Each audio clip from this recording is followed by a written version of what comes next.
Race fans, welcome into race 7 to 15 here for the LSRL Sweet Greek Grill Xfinity Series here in the hometown of NASCAR, Charlotte, in the Charlotte Motor Speedway here tonight for the Air Taco 110. As always, got my co-host in the booth with me tonight. Art, how we doing? Looking to readjust after a chaotic week last week at the short track of Bristol Motor Speedway. We now get to open it up a little 1.5 mile Charlotte Motor Speedway. Absolutely. Hopefully, I don't think there'll be any humidity in the air tonight or this afternoon, real track time, as we go into the maybe the dusk. I'm not sure how the time is, but yeah, shouldn't be rained out. We should get all 210 miles in tonight. Race information is as follows: 2 laps of qualifying to set the field for the 140-lap main event. Stage break coming at lap 55. Fuel capacity at 70%, giving these drivers an estimated fuel run of 38 to 44 laps. 5 total tire sets, 1 starter, 4 in the pits, 0 fast repairs, and 2 green-white checkers if needed. And let's go ahead and get you into on-track action as qualifying is underway. I can confirm humidity in Charlotte is currently at 36%. I gotta call it. Let's all go home. But in all seriousness, Glenn Murphy Jr. out for his lap. So we got a big field here tonight. Forgot to mention, not in the race information, but tonight is the Air Taco 210, sponsored by Ryan Tiller and his Taco Bell car. So the winner of tonight's race will get a Taco Bell gift card, and everybody that participated in tonight's event will also be in the running for another Taco Bell gift card to be decided later on this week. So got some additional prizes on the line. As we have Sean Anderson here in the 13 machine. This is the time to beat currently Kyle Ritchie, 30.42. Sean Anderson goes 9th quickest on his first lap. Kyle Ritchie goes quicker on the second lap. Goes to a 30.37. Let's go on board with Randy Arms, as his first lap was good enough for P4. Can he find essentially a 10th and a half on the second lap?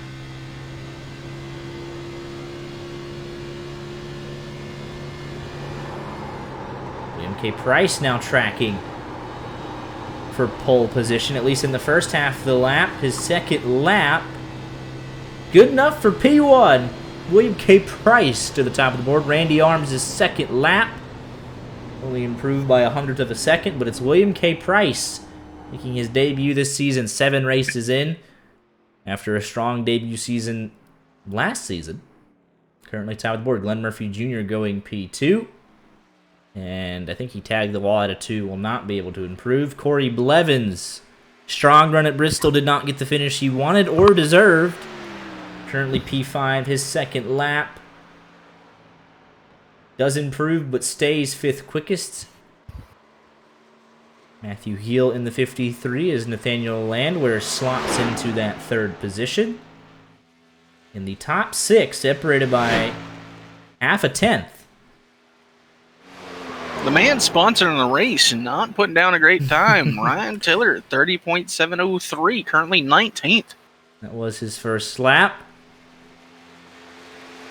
If Heel crosses the line, he'll go from 13th to 12th. Here comes Ryan Tiller in the Taco Bell birthday party themed scheme. It is his birthday this week. And his second lap goes up to 17th quickest. James Goodwin continuing to be impressive and find more and more speed each week, honestly. And his first lap good enough for P7. Let me just fix this real quick. All our problems are solved. And coming to the line with just under a minute remaining, he'll cross the line, 30.42. Second lap, 30.43, no improvement. Have a couple of times still yet to be set, and some heavy hitters especially. Tyler Justice, a 2-time winner, has not registered a lap time. Jared Lindsay, his first lap, did not count, and coming to the line with under 20 seconds has to be a good one. And it is 6th quickest. Tyler Justice crosses the line. And P1 right at the death. Schwartz stole it from William K. Price, and Tyler Justice stole it from Schwartz. So just like that, Tyler Justice on pole. And the margins, ultra fine. Let's show you again quickly how qualifying ended up. The top 10 inside a 1/10 of a second. And that's very impressive. And then further on down through the field, the entire field, except for, I believe, Logan Howell, qualified, and they're pretty much within half a second. You see your favorite driver there on the list.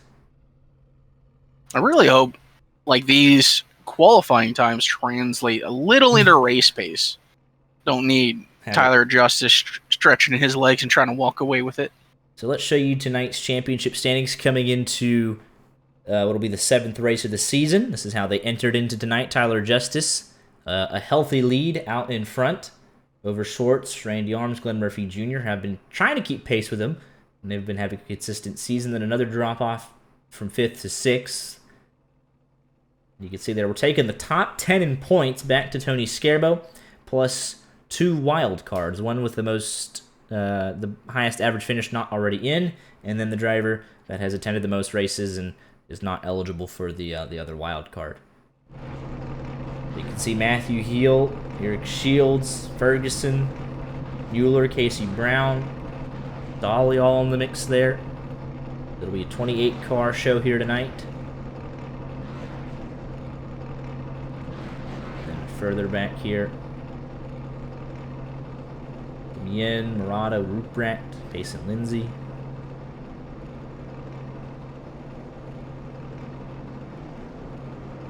And we'll just show you all the championship standings, all the way down to Ryan Von Henschel. 44 drivers have finished the race so far this season, all the way down to 7 points for Von Henschel.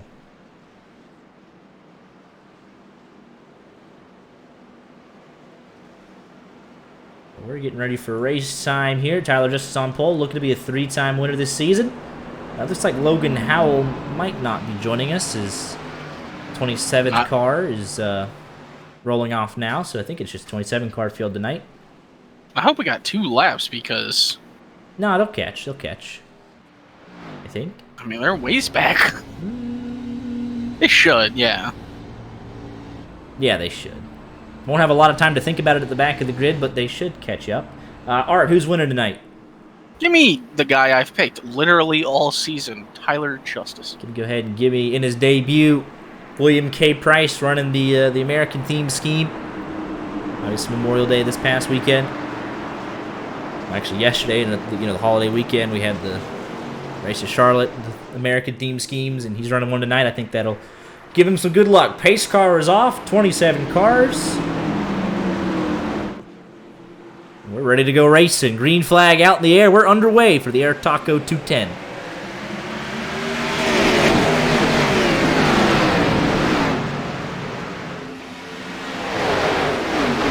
Looked like a very sketchy start mid-pack, but it looks like they figured it out side by side for second. Short's trying to get the runoff turn number 2. Looks like he'll do so. As Price tucks into line, that leaves Landwehr and Glenn Murphy Jr. side by side for 4th. Not for much longer, though, as Murphy powers it around the outside. Short's trying to close here on the first lap. To right rear quarter panel with Tyler Justice, and it looks like he'll do so. Justice leads lap number 1, but under pressure here on lap number 2. But more than under pressure, he's been passed. And Glenn Murphy Jr. is right with him. Justice comes up to cover.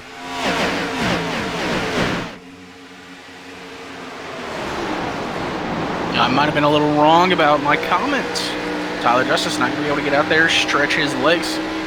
Fell all the way back to 3rd. You don't want anyone to get too comfortable out front, so you can easily pass them in one corner and not have to burn your tires up too much. Get that green there, you might as well. Matthew Heel is your biggest mover so far. He's +3.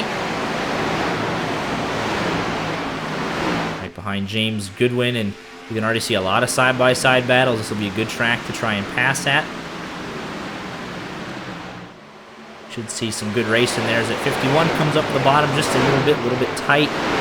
And Heel will pick up another spot, +4 for this 53 machine. Ryan Tiller, the birthday boy, also up 3 with Quisenberry and Anthony Giuliano in the 17 machine.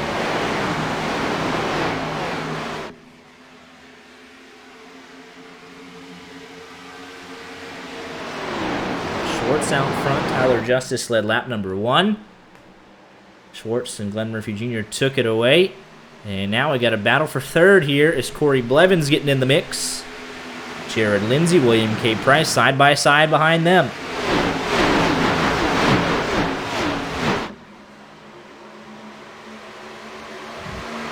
Yeah, Blevins going to make it easy there on the bottom. James Goodwin, Matthew Heel still battling it out. Let's go on board here in this battle.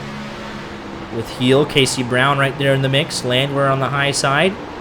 Everybody working the bottom, or the majority of the field working the bottom right now. That top will come into play a little bit later.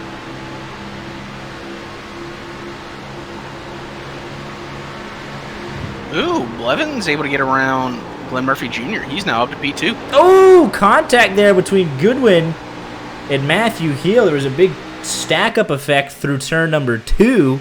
They were 3 wide there. And yeah, look at the no rear bumper for the 11. Heel continuing his progress. Goodwin will have to kind of just hang on until the stage caution. And here's a battle for the race lead. Corey Blevins.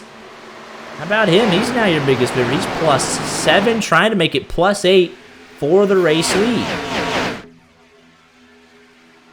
Really had one of his best races we've seen him run at Bristol. Looked in contention for maybe at worst a second, where a couple late cautions kind of had him off sequence. He's looking to the inside of Schwartz. He's going to be able to have that move. Got the momentum, but can he clear into turn number 1? Going to be very close. Schwartz not going away just yet. And he's not going to be able to. Going to be burning his stuff up a little more than he wants to. And they're still side by side for the race lead into turn number 3. Not going to be able to clear on this end of the speedway either. And you can see that 24 car just get tied up under that 58. Not able to throttle up. Still side by side. Just got to wonder what the mindset is here. He's just trying to get clear, but Schwartz doesn't want to let go of that lead either. Schwartz is giving him no room. And Glenn Murphy Jr., Jared Lindsay, they're loving what they're seeing as Blevins has to fall back in line. Tyler Justice now all the way down to 5th, but we've seen him do this a lot this season. He'll just fall back, let the leaders kind of burn their stuff up a little bit. And he'll be a factor at the end of the run once he saves his tires a little bit.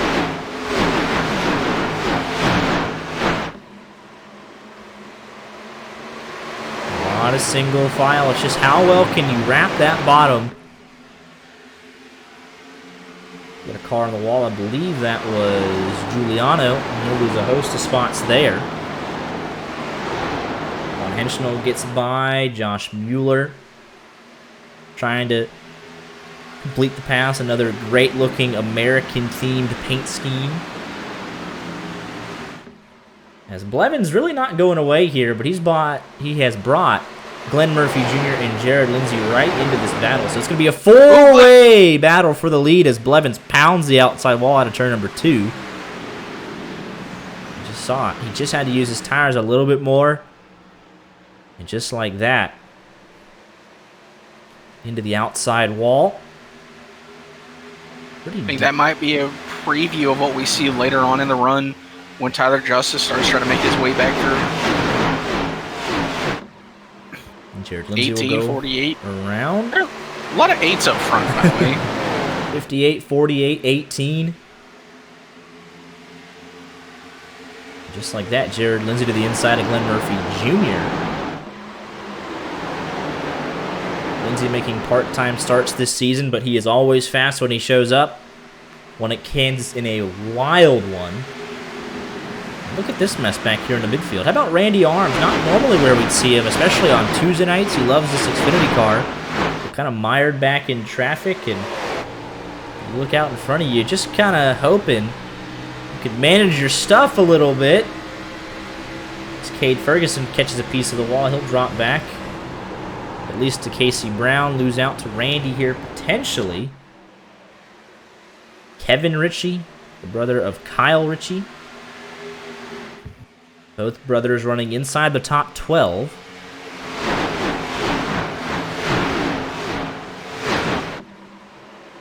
As Blevins now starting to fall back just a tiny bit, now under pressure from William K. Price. And that car is looking like a handful off of turn number 2. Casey Brown was in a little bit of a predicament off of 2 as well. How about Cade Ferguson fighting back on the high side? There's a big stack up on the inside. He tries to fight back on the high side in the Navy car. Tiller +4, Quisenberry +7. These guys are moving their way up. Closer to that top 10 battle. Tiller drives it in deep, slides up right in front of that 75.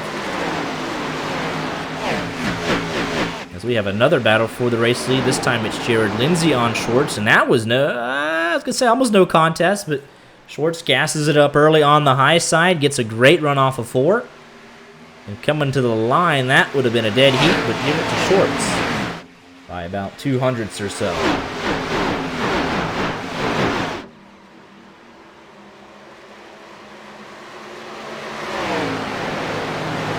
I had to go have some words with the TTSL boys because Wyatt Garrett said pre-race, I am going to give it all the beans for a Taco Bell gift card.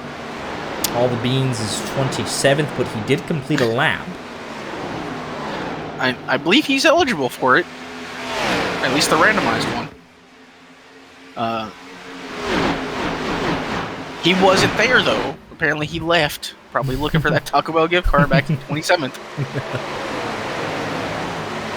If you don't get it, just go to Taco Bell. Look at that.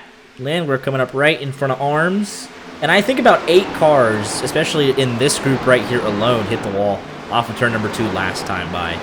So these guys are giving it everything here in the early going. Lindsay not going away. Tyler Justice back into 4th, closing in on 3rd. You can just see he's able to get about half a lane lower. Ooh, the 51 into the wall. Kevin Ritchie just behind them. Ferguson, Heel, Davis.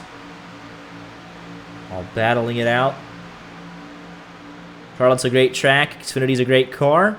No surprise, we're seeing some really tight battles throughout this field.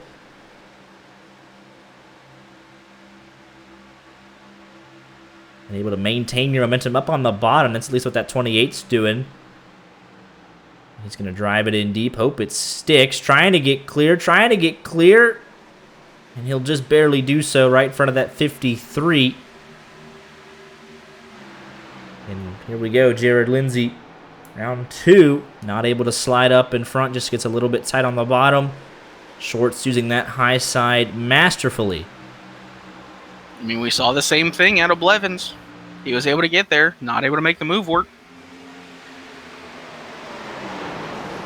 Schwartz is just committed to that high side, and it is working for him. But Tyler Justice now decides that it's time to go. 20 laps into a run, about halfway through the field run, and he says it's time to go. I'm going to say, look who's starting to make their face known. On the way up to 3rd, he's now in this. He's in the picture. He was never out of it. He backed out in 5th. I don't think there's ever a time he was out of it. As Lindsay finally gets to 1st and will slam the door shut on Schwartz. And it wasn't necessarily friendly. You could see Schwartz on the back bumper of Lindsay there. Schwartz was trying to get back to him. He's going to push him down the back straightaway.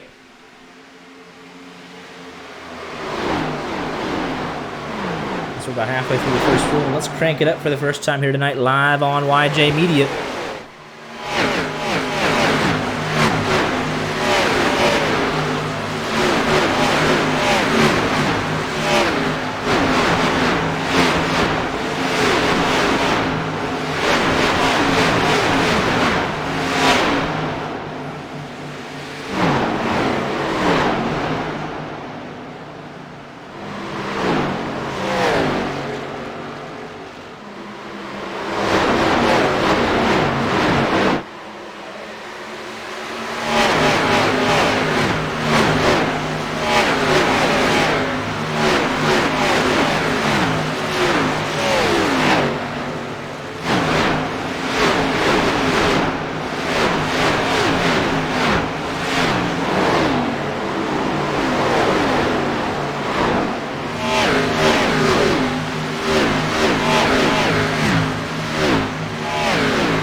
Nope, they made it up nice and clean through that crank it up segment. And while that happened, the battle for P2 is kicked off, and Tyler Justice continues his march back towards the lead.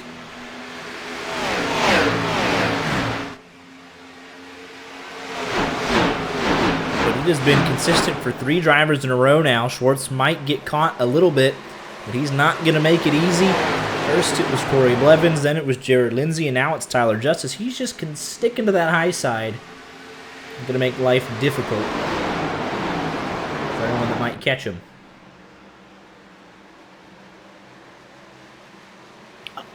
TTSL Wyatt Garrett update. He's in 26. He's gained a spot. And here we got our first pit stop of the night.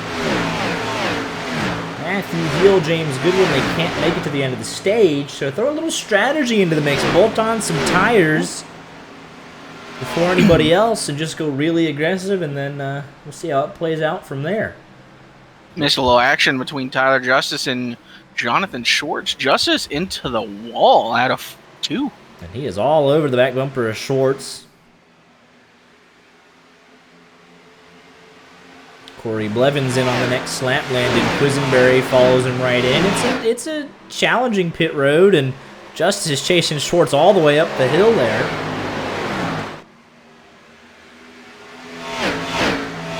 Justice really being the aggressor here. Usually it's been Schwartz pulling people down to the bottom. Justice is like, I'm going to run you to the top of the track. Let's just see if anyone elects to come in here on this lap.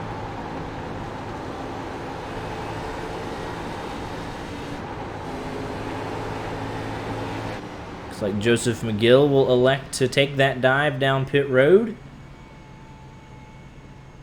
All good stops for everybody so far. No pit road speeding penalties. Oh, I think Larry McDonald might have one, though, just as I say that. 20-plus seconds. Oh, no.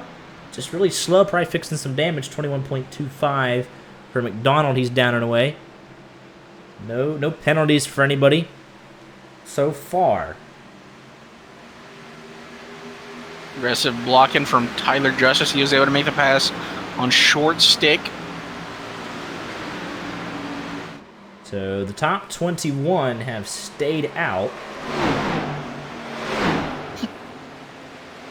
Matthew Heel, the first man on fresh tires, and he is much quicker than everybody else. So if it cycles around the way he hopes it will, he would end up picking up some nice stage points. But the strategy from the guys that are still going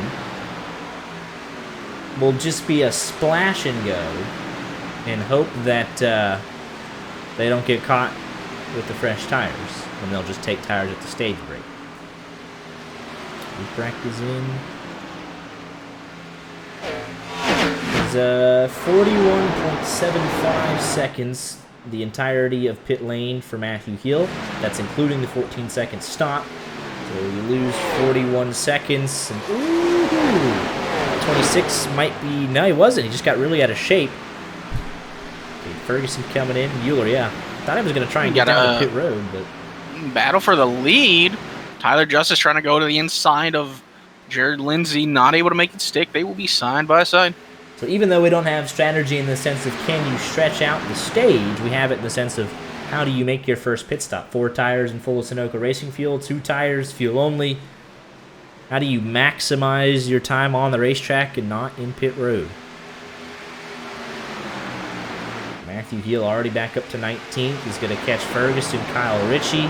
So Matthew Hill up to 16th. Because you don't want to leave it too late. If you pit really, really late in the stage and take 4 tires, well, you'll be the quickest man on the track at the end of the stage, but you only got 10 or so laps to make it up.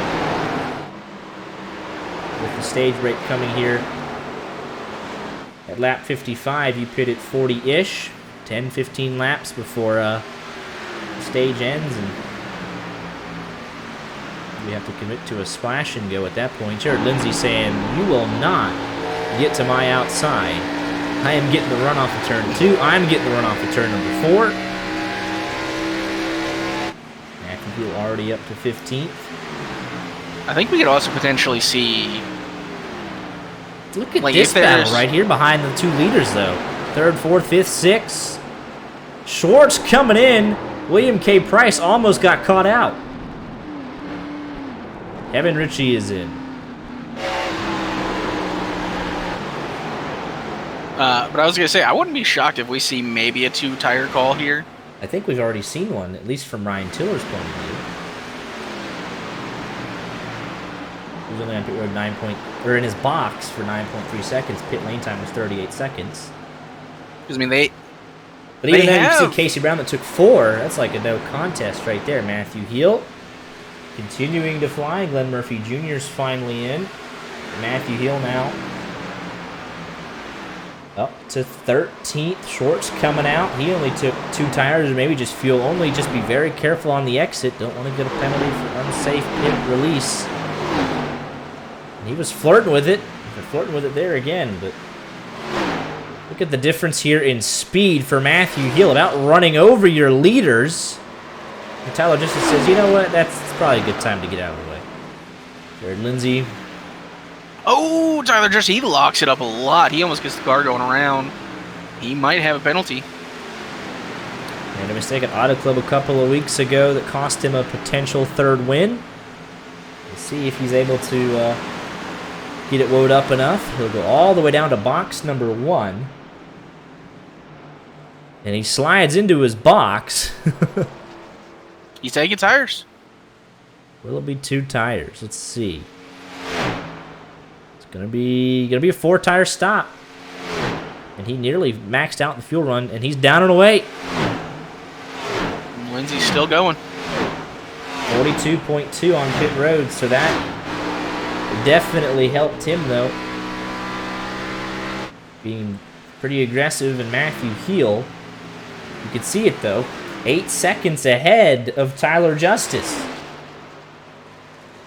By short pitting, Matthew Heel could steal the stage win here. Got to make it 17 more laps, though. So it's kind of that blend. You don't want to be the first man in and leave yourself defenseless at the end, but you don't want to wait too late and lose all that time. Because now the shoe's on the other foot. The guys that came in behind you will have much quicker tires on the other side of things. The top 5 have yet to pit. Looks like everybody was good on pit road entry. So we love to see that. No penalties. Everyone's still in the fight.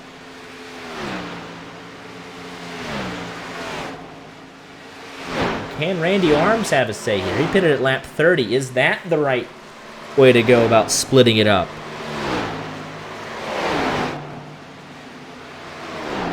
You don't want to pit too early and have nothing at the end of the stage. You don't want to pit too late and not have any time to make up ground. So what was the sweet point? Von Henschel I feel like was Lindsay in. has definitely missed it because he's still going. This will be the start of lap 41. He's got to be running on fumes here. I think this is going to be our splash and go. But even then, that's... Anderson Mueller is in, so only your top 2 yet to pit. So it's going to be any lap now. As they're navigating lap traffic's passing them, so on and so forth. And here comes Lindsay. Landwehr right behind him, racing on to pit road. And Landwehr making up a ton of time. That'll give Matthew Heel the lead. But Randy Arms on 4 lap fresher tires is coming. But don't count out Tyler Justice because he's only 4 seconds back. So did Randy get it right? Does he have a little Caution! And hold everything. Anthony Giuliano and Wyatt Garrett, I believe. Oh, we got big problems on the front stretch. And that changes everything for the conclusion of this first stage. In here. We heard multiple blown engines. The 17 machine. Ooh! Working through 3 and 4, and he... Oh, man! That was a hit. Oh, my goodness. And Dwight can't really know where to go. Man, what happened here, though, because he had already come in, I believe. Let me just do it the hard way. Yeah, he came in at... I think it got loose. He was down there on that painted stripe, and I think it just got loose on him. When did he come in? Yeah, he came in at the end of 37, right? Just double checking here. Yeah, he'd already came into pit road. Bolted on a set of tires. And then he just kind of... I think it just goes around on him. I don't think this is anything insane. Yeah, he just clips the apron. Man, at the worst possible angle.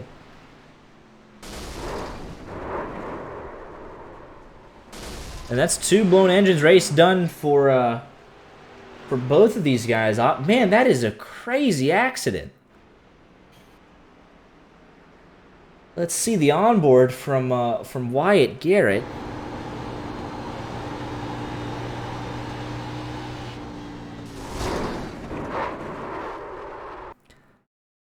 He just kind of just minding his own business. Sees a car and he bounces up, but he's just no time to react. On board with Giuliano. Take it back just a little bit further.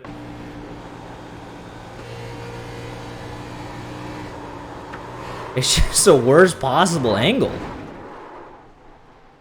And that's a terrible sight.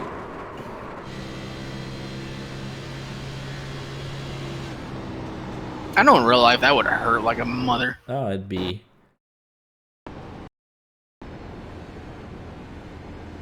Yeah, so... That changes things with 10 laps to go on the stage. Schwartz coming in.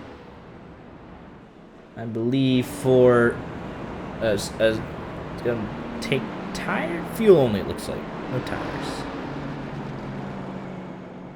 Well, what happened here to Goodwin?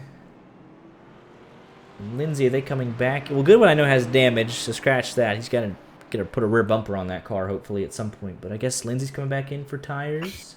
A lot of guys did not come back down. And Nathaniel Landwehr actually will steal the lead here. Because he was pitting as the caution came out. It'll be 10 laps to go at the stage when we restart. Okay, well, you start working on rolling the lovely LSRL commercials. I'm going to go laugh at Wyatt Garrett. We'll do it at the stage break. We were looking at the caution. Oh, fine. You know, I'm still going to laugh at Wyatt Garrett. You do what you need to do, sir. But this will be a good caution for a couple of guys that knock the fence down. It allows them to fix most of their damage. Case in point, James Goodwin got a rear bumper on that car. If there's any damage left, he can fix it in 10 laps at the stage break. And any guys that might have some, nicks and whatnot. But we'll see. We were checking out the wreck. I have no idea what the tire strategy is. Landwehr pitted under the caution for only an 8-second stop, though, so 2 tires. Giel is on 4 tires, but from lap 26. Randy, same thing, but lap 30. Kyle Ritchie, lap 31. Blevins, 27. Tyler Justice on lap 36. So it's a complete... what?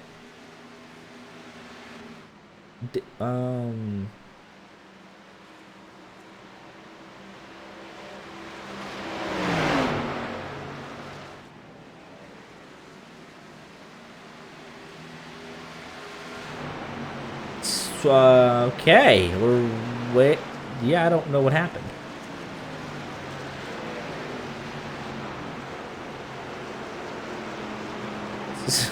Something is not right here. I don't know what that was, because it's not like Keel was not the leader behind the pace. He was. He's now the leader behind the pace car again. They had to extend the caution. Yeah, that's a new one.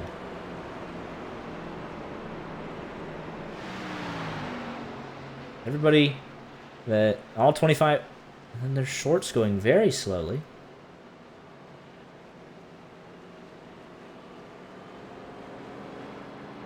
Is everybody, looks like we're getting right. Lights are off the top of the pace car, but we're single file. Yeah, they extended the caution because it's single file and everything that was going on there Was broken. The TTSL boys are also wondering what's going on. Yeah, so it was single. Yeah, I'm lost. So am I? But it looks like they're trying to get lined up, not further back. Schwartz is now going to catch the field. 25 cars on track and on the lead lap. Anthony Giuliano out of the race. Wyatt Garrett blown motor, but he's still on pit road. And if he can go 10 feet before the end of this race, he will finish ahead of Giuliano. It is funny. Made the comment that despite it not being his fault, he still hit a parked car. Yeah, I mean, he did literally hit a parked car. Yeah. At the end of the day, you hit the parked car. It wasn't your fault, but you did hit the parked car. So that'll take another lap off, as we had to kind of sort that mess out. So lap 48. And if you just came down and took tires at the tail end of this field like Lindsay and Short said, I think you're going to have a tall task getting up there in time. Here we go. We'll find out who's got tires to make it to the end and steal the Stage 1 win here. Could be a very exciting restart, and we're back underway.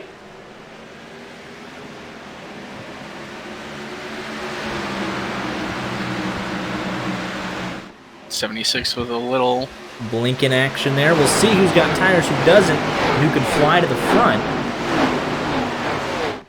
I'm thinking it might be Randy Arms and Tyler Justice from this group, maybe Kyle Ritchie as well, but don't really know for sure until we get a couple laps under our belt. And here comes Tyler Justice. He's got 4 fresh tires, and we're about to be 5 wide nearly on the front stretch for a second there, side by side for second. And advantage Tyler Justice on the 4 freshies, but gets stuck behind your race leader. Almost driving through him. That's a huge. What is it? 10-lap difference between Heel and Justice. And you saw he was running him over, about to run over Randy, trying to get clear. The Arms will lead, probably only for a lap here. Heel just trying to survive, blocking all the way down to the artificial grass. And Tyler Justice on relatively 4 fresh tires gets through to the front. And all heck's breaking loose behind him for the final couple of stage spots. Stage points, Glenn Murphy Jr. Heel trying to block. Here comes Kevin Ritchie, bolted on a set of tires at the right time. And yeah, not sure what happened to Schwartz, as he's just back here in 25th, making no impression. Jared Lindsay, same thing, 22nd. Not at all sure what happened to them. Nearly 3 wide off of turn 2. They are 3 wide, but Price ducks back into line. Last spot for a stage point goes to Corey Blevins in the 24 machine. Cade Ferguson trying to take it away from him. Landwehr's right there. James Goodwin back in the mix with a repaired car. Less than 5 laps to go now. Justice is scooting away. And here are the brothers. Not sure which one's older or younger, but we know which one's in front, and that is Kevin Ritchie. Looks like he's still got some life left in those tires. He's going to be closing in here on Randy for 3rd. Ferguson's cracked the top 10.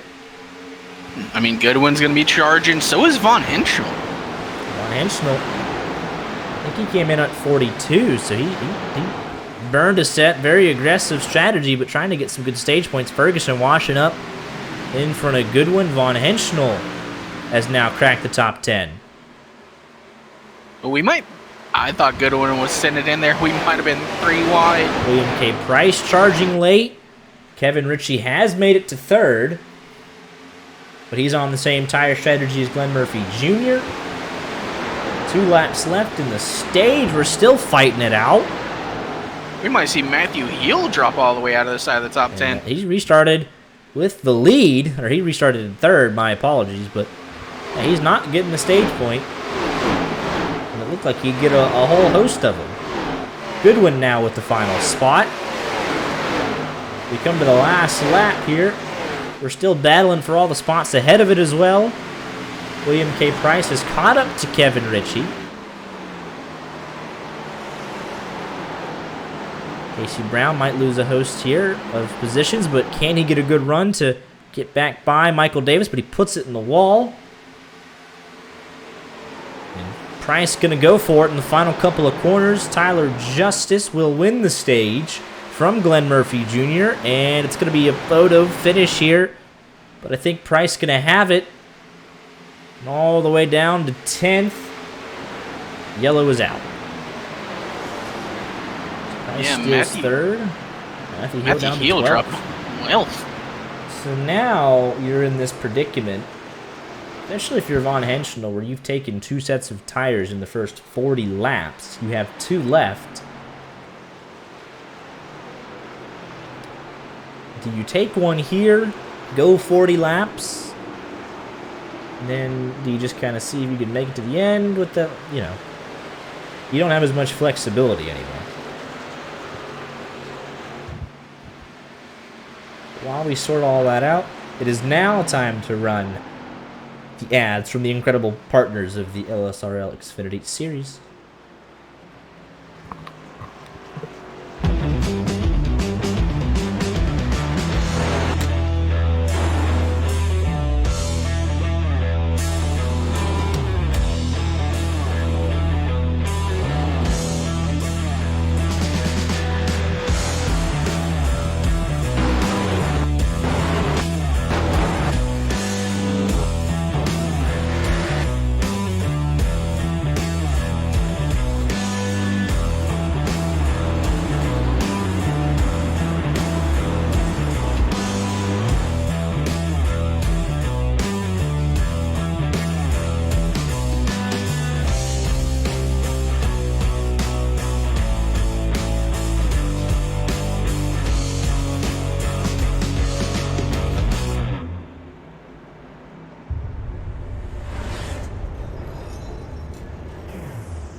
Thank you to the Sweet Greek Grill, Butt Kicker, Wilder Graphics, Sim Racer Hub, the Cleaning Authority for all the incredible work they do behind the scenes through the LSRL series of leagues. And thank Taco Bell for being awesome.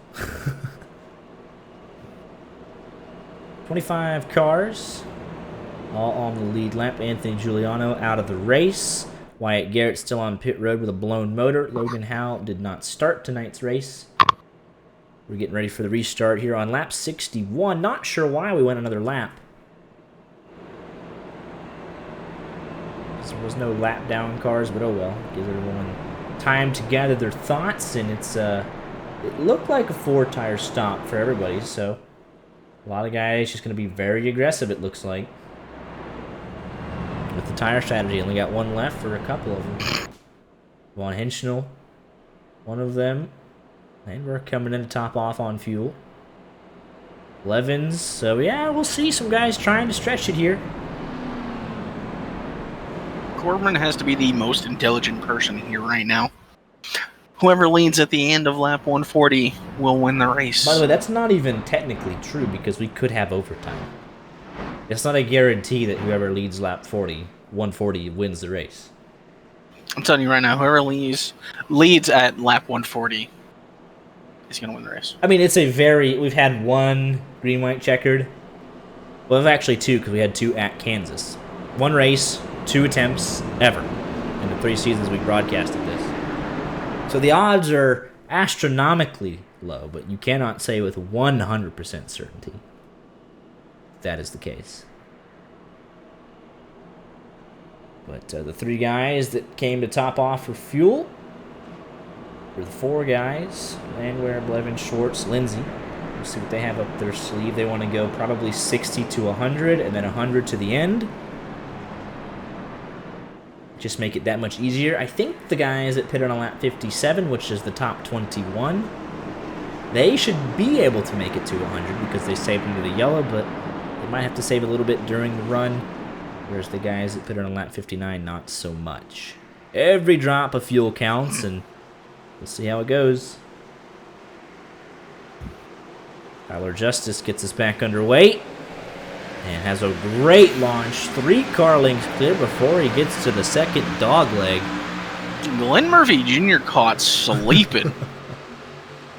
I'm just surprised the driver in third, William K. Price, didn't take advantage. You know, to get the jump that Justice got, and be side by side for fourth going into turn number 3. Well, maybe not. Price is able to clear heading into 3. Michael Davis making some noise. Von Henschel finally has track position. See if he can keep it.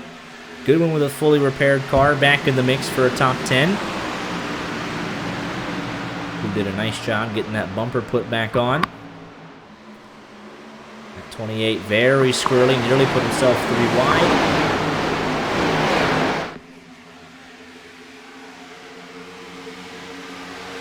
.80 laps to go in this race.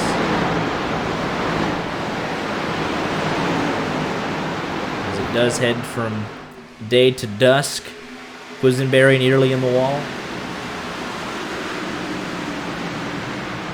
Battles all over this racetrack. Let's just go on board with specifically Jonathan Schwartz. He's always got a plan in mind when it comes to saving fuel. I just want to see how aggressive he is here.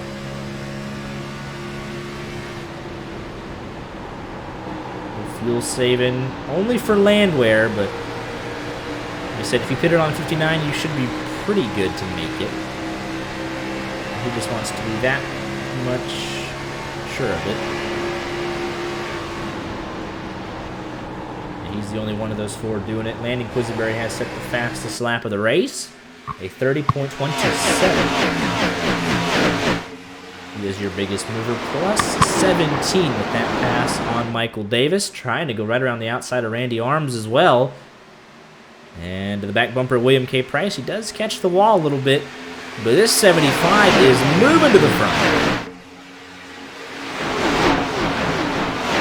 You know, I don't want to make any speculation, but I think it's because he got rid of the Kansas Penske. He's flying. I think these guys are saving a bit of fuel. Let's go on board and check. Not there. No. James Goodwin is. Landwehr is, but let's see what your leader's doing. And that's actually now Landon Quisenberry. He's As there's Justice saving fuel. Quisenberry says to heck with it. And nobody really in the top 10 except for your race leader. But how about Landon Quisenberry? Plus 21 spots to go to the point here. He's not saving anything. Guys behind him might be a little bit. Not as drastic as Tyler Justice shutting the car off, but they're in the draft a little bit. Don't have to push as hard.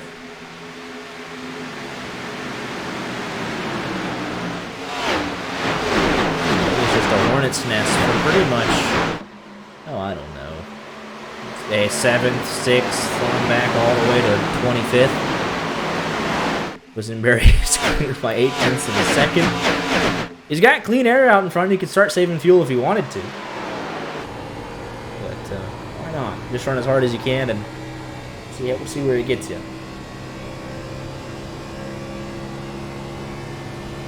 I would be all aboard a Quisenberry win. As would I. But I did notice he still has that Jayhawk on the side of the car. He just might be a little short there if he don't catch a caution. Because if you pitted at 57 and you're going absolutely flat out, you might make it 38, 39 laps. You would be pitting just before 100, and then you'd have to say, I mean, to be fair, if he pits at like 98, 97, 99, he could save fuel in the stint to the checkered. The only problem with that is nobody else would be saving fuel. He'd be the only one saving, while everyone else is going full beans. Right now, it's the opposite. He is the only man flying along right now. He's a 10th quicker than everybody else on the racetrack, essentially. But that could come back to bite him in the long run. I mean, look at this. He is just gone. Everybody else just kind of content to sit in line right now. Wayne Utrack, he's up 10 spots. 17th position. Got a couple of double-digit movers. It's him in 71. He was thinking about a through-odd move right there. Good race. Von Henschel's up 13. Randy Arms is up 10. And obviously, Quisenberry is up 21 spots.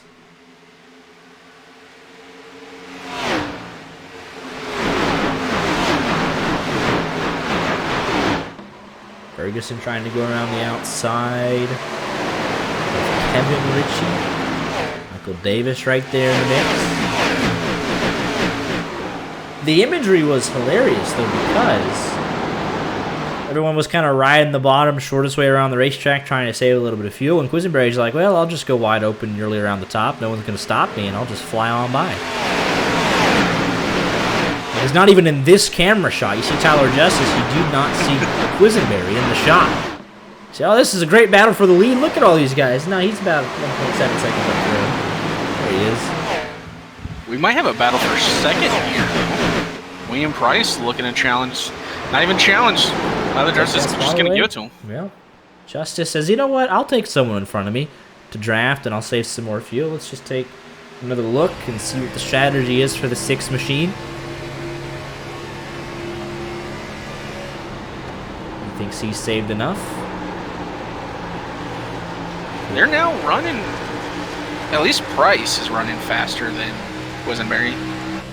Quisenberry's running about the same laps as Tyler Justice in them. About 1.5 seconds, so they're going to draft themselves back up to him, this single file line, with the exception of Cade Ferguson for the time being. But just like that, Von Henschel to the inside of Kevin Ritchie. Side by side, Ferguson side by side. And they are starting.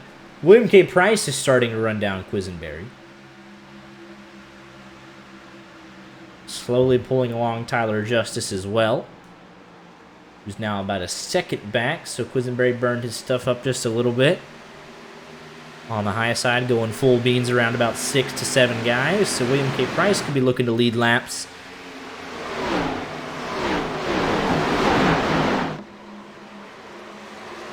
In his debut, he's closing in on 8.5 of a second.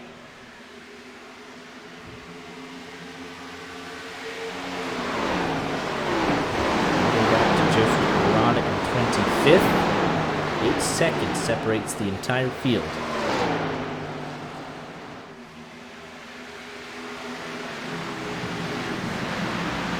7.5 tenths of a second.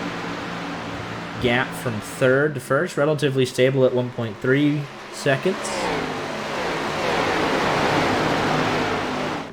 And a lot of single file behind that. I mean, look at this line. Got to go all the way back to Joseph McGill and Ryan Now we got Tiller. it between Cade Ferguson and Kyle Ritchie.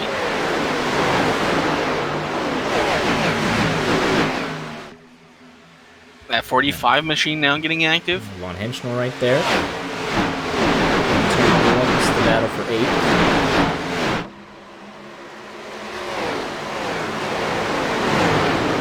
We've got Sean Anderson working up behind the 45 as well.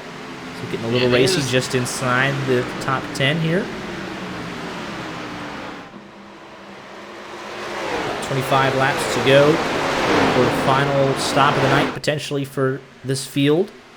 Want to position yourself if you can.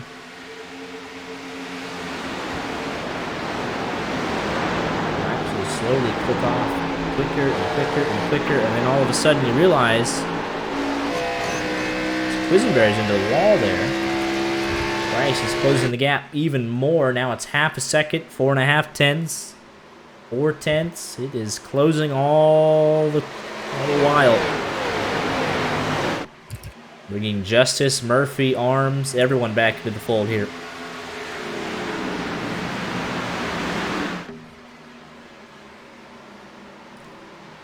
And he is there, and we're getting real racy. Just inside and outside of the top 10 as we are heading towards under the lights here at Charlotte Motor Speedway. Who can imagine turning on the lights at Charlotte? William K. Price had a stellar season in what was his first in LSRL. Made the playoffs, gave it a good run. Would have had a little more success if it wasn't for someone who will not be named in fear of him showing back up. But he is now challenging to lead laps in his first race back in the 34 in the American-themed Black Rifle Coffee machine, and he is all over the back bumper of the 75, but he will want to get the move done quick as Tyler Justice is lurking a couple of car lengths behind these two. If Quisenberry is able to transition easily into the strategy that they're on, if he's got the tires for it, that might have been just the best call. He's going to have to hold here in the last 20 laps before pit stops. Doesn't want to give up too much track position. And William Price now side by side, now even. Can he throttle up and get clear? It's going to be a dead heat at the line there, but I think he had a nose ahead to lead his first lap of the season in his first race, and if not then surely this lap. And he does get clear. Now Quisenberry doesn't. Quisenberry going to fight back. So I didn't hear no bell. Trying to cross him over into turn number 3. It just washes up a little bit. Price should be well and done here with this move. And he's clear. I think he led the last lap, but we can definitely say he led that one. Now we're getting a little bit more racy. There's Kevin Ritchie, Von Henschel still going at it, Anderson and Brown, Michael Davis, Kyle Ritchie, who won the season finale of ARS Next Gen Season 3 at Charlotte.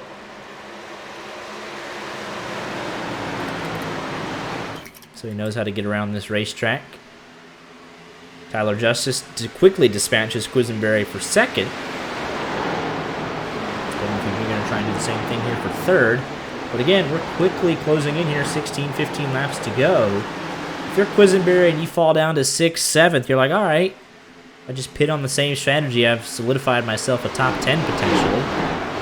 Not too shabby when you started 22nd. The moves that he's making.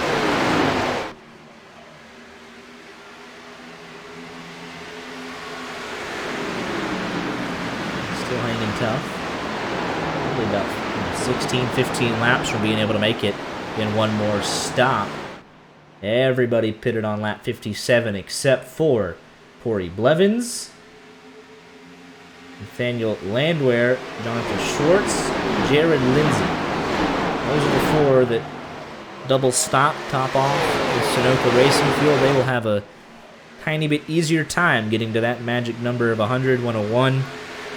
And they can give it the beans 100% in the final 40 laps of this race. Wyatt Garrett really has ruined your vocabulary, huh? Did he?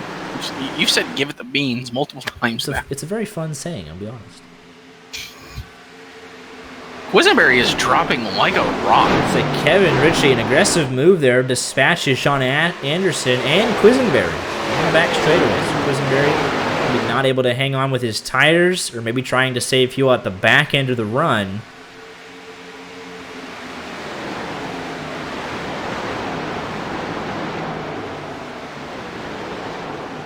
Michael Davis and Kyle Ritchie still going at it. Kyle Ritchie directly ahead of his brother. Sean Anderson trying to be in between them. And with a big old dive into turn number 3, gets clear, up into 6th. Quisenberry is going to come in, so he's committing at this point to a 2-stopper. And he's really hoping for one more caution. As we have another battle for the race lead, Tyler Justice to the inside of William K. Price. He will be even with him going into 3. I expect a big dive. Able to throttle up early, and he'll take that top spot back away. There'll be another lead change tonight. Glenn Murphy Jr. 5 top 5s in the first 6 races, but no wins.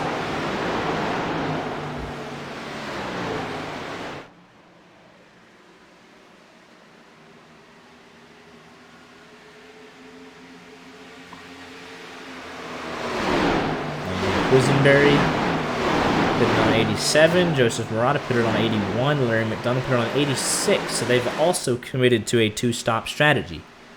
This is your top 3 separated by 3 car lengths. Glenn Murphy Jr.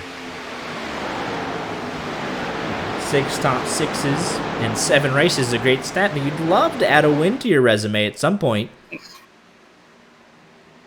feel like that goes for any and every driver out there. I keep taking top 5s, but man, a win sure would be nice.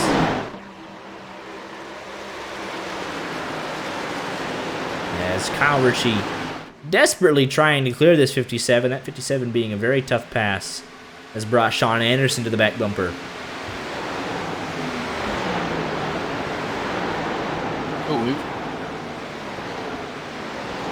I somehow haven't noticed the loss of Randy Arms until just now.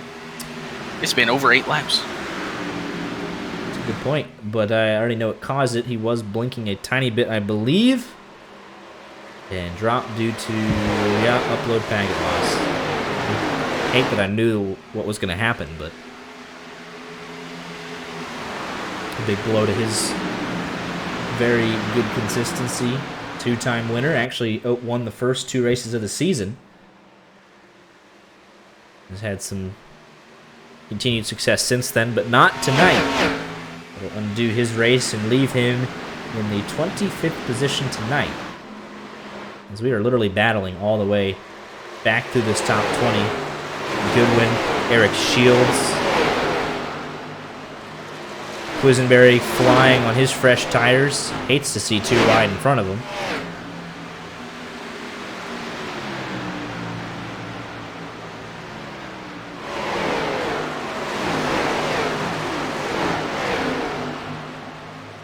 When do the final pit stops get made? We'll be here in the next 7 to 10 laps for everybody. Lap 100 is what they're trying to get to make sure they gotta, they're gonna be good for the last 4. They don't have to worry about fuel. Don't have to save.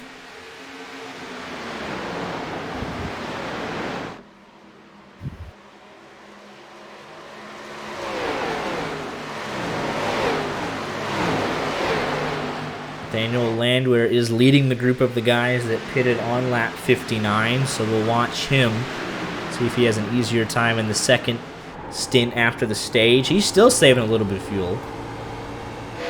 Let's go on board with the race leader, see how he's doing. If he thinks he can make it to the magic number to not have to worry about fuel.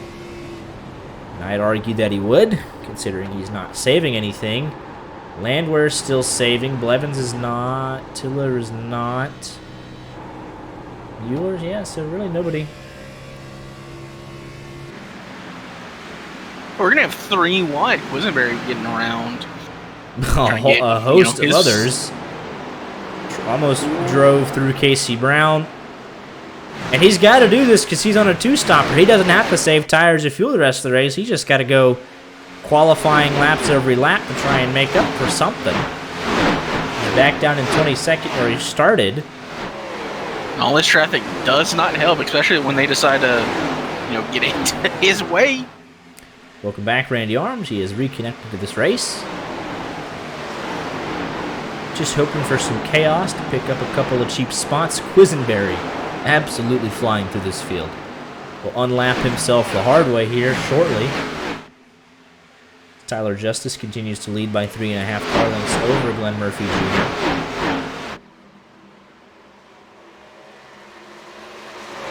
We are laps away from the final pit stop of the night.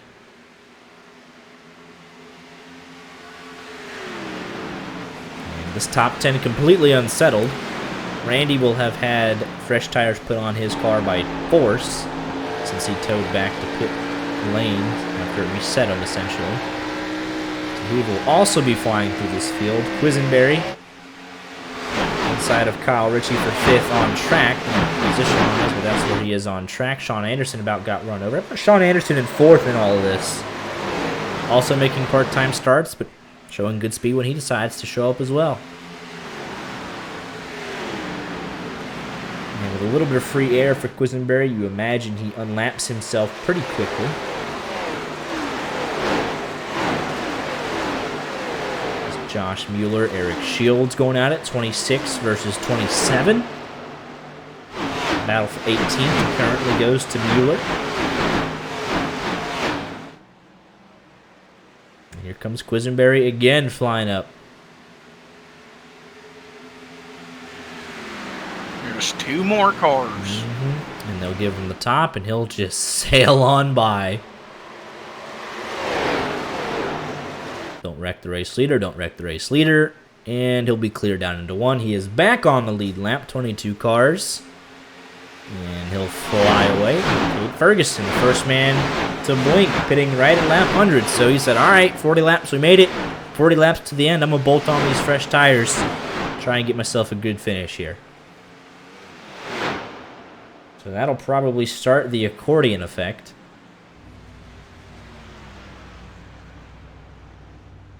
Who blinks first from your race leaders? And it is Von Henschel. It is Sean Anderson. Oh, there goes Von Henschel. He might... Oh, he's not going to be able to recover it.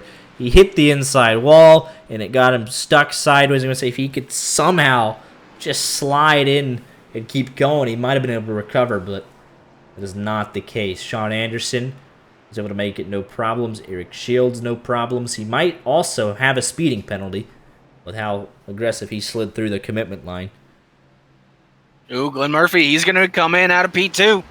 And that everyone's coming in. That is bad news for your top 2. Man, everybody's coming in.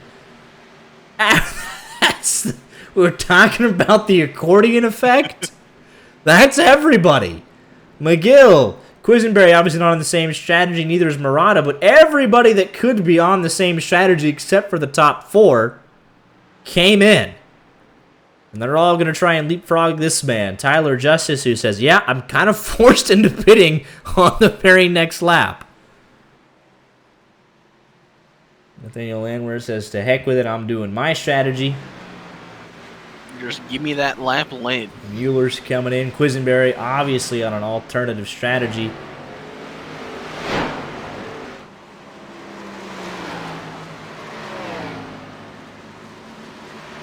Glenn Murphy Jr. will be the one trying to get ahead of Tyler Justice, who's got the number 1 stall, which is a huge ask, a huge help in his attempt to keep the lead. 4 tires for everybody. And he's down and away. Glenn Murphy Jr. working off of 4 through lap traffic. How close is it going to be? Through 1, into 2 for Tyler Justice. There goes Glenn Murphy Jr. There goes Joseph Murata. They're 3 wide behind 4 him. wide. And despite Murata being on a different strategy, didn't affect the 34 and the 13. They do get clear of Tyler Justice anyways. That didn't affect anything. So Tyler Justice is now going to pass 3 cars for the win. Quisenberry begging for a caution, as he has to pit again, as does Joseph Murata. Landwehr came in 2 laps later. He'll drop all the way down to 13th, maybe 14th. Very close. It will be 14th.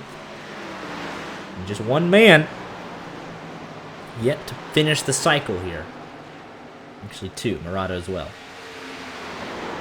They are both hoping for a caution to get them back on equal footing with the rest of the field. As Glenn Murphy Jr. tries to hold on, William Price, Sean Anderson, and then Tyler Justice, the car to beat for most of the night. 7, 9, basically a second back from Glenn Murphy Jr. Can he close in inside of 40 laps to go? It is 21 cars on the lead lap. Back to Joseph McGill, but he's in danger of being lapped by Quisenberry, but then that'll go away to 7 seconds. Larry McDonald trying to stay out of the way of the leaders.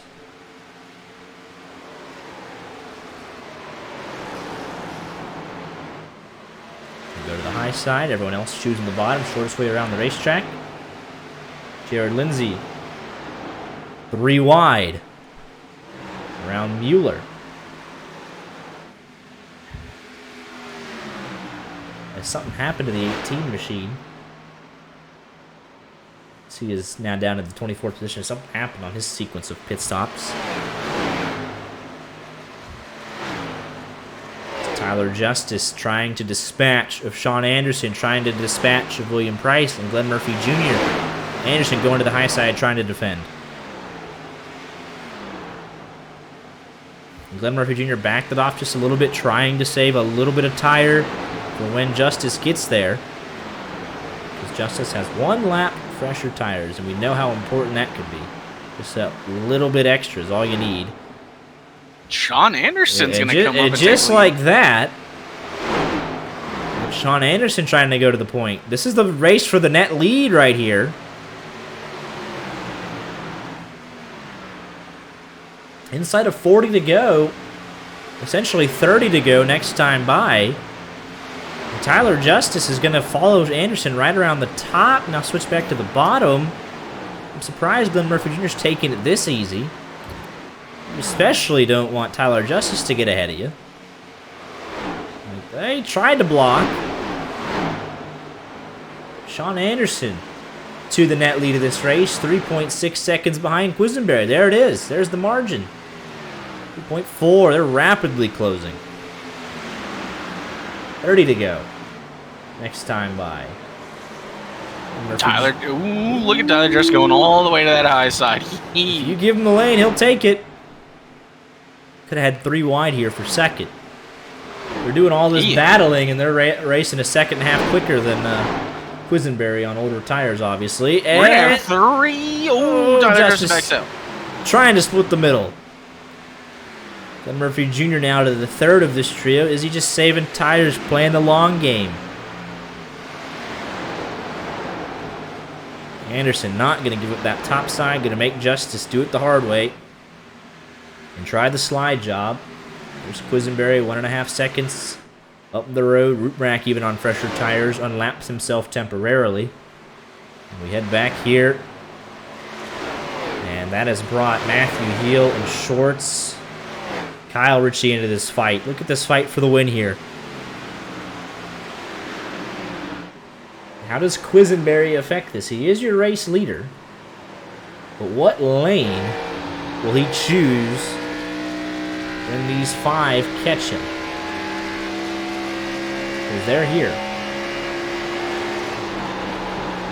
Sticking to the low line. He's going to come in and pit. just all right. We'll just get out of the way. It's actually these 6. It's 6 cars separated by 9/10 of a second.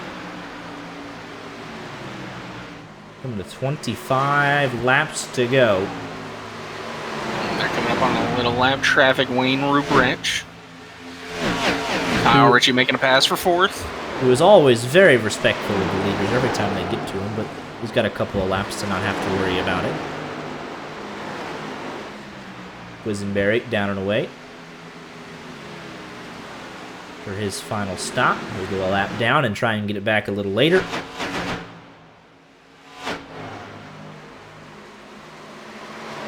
Matthew Heel also trying to go around the outside of that 34 machine. Traffic. 1, 2. Mueller's up the road a little bit further. There'll be 3 drivers pretty close together, all things considered. And these 6 will have to navigate it. When the margins are this small, even one lap car can make the difference between winning and losing. And you hope they cooperate, but you can, if you're racing side by side, you catch them at a bad spot, they got nowhere to go.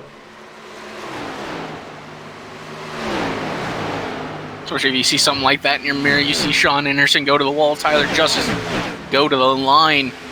Only leaves the middle for you to be. Middle or the apron. Especially as these guys are starting to battle, as Ruprecht has caught Joseph McGill. As Tyler Justice is looking to clear for the race lead. Big send into turn number 1. Anderson tires couldn't hold on any longer. Change for the lead, 25 to go. Could very well be the final one of the night. Got a caution. And hold everything. Corey Blevins. Interesting. Something happened to this 24 machine with Nathaniel Landwehr. Ooh.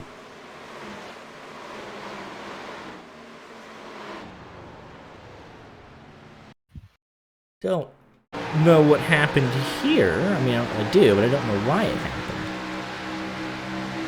Yeah, and 66 just kind of comes up and gets him. Not sure if there was anything in the laps before this. Doesn't look like anything. Huh. I mean, man, that's a tough break if you're Corey Blevins will play it in quarter speed. Definitely looks like 66 just comes up and gets him.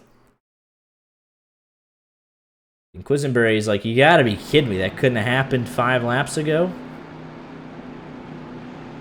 That'll save McGill, Ruprecht from going a lap down.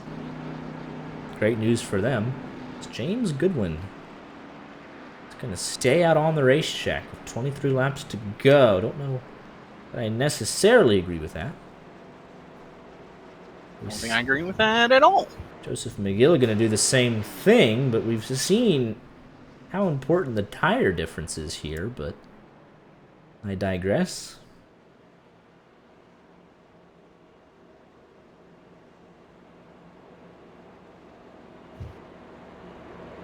It's in their hands. They're allowed to do whatever they want to do.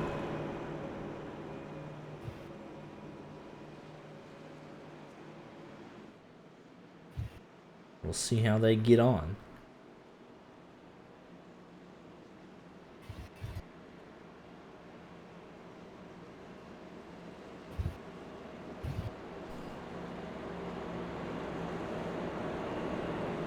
They gave it all the beans from Wyatt Garrett. Of course they did.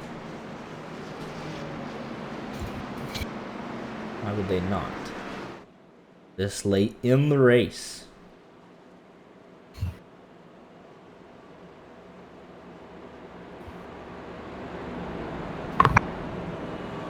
Should be a Do you want wild a- one. Do you want a fun, slightly odd fact about Taco Bell? Sure. So they have the lowest quality of beef for any fast food restaurant, right? It is because they use aging dairy cows. So, somewhat ethical out of Taco Bell.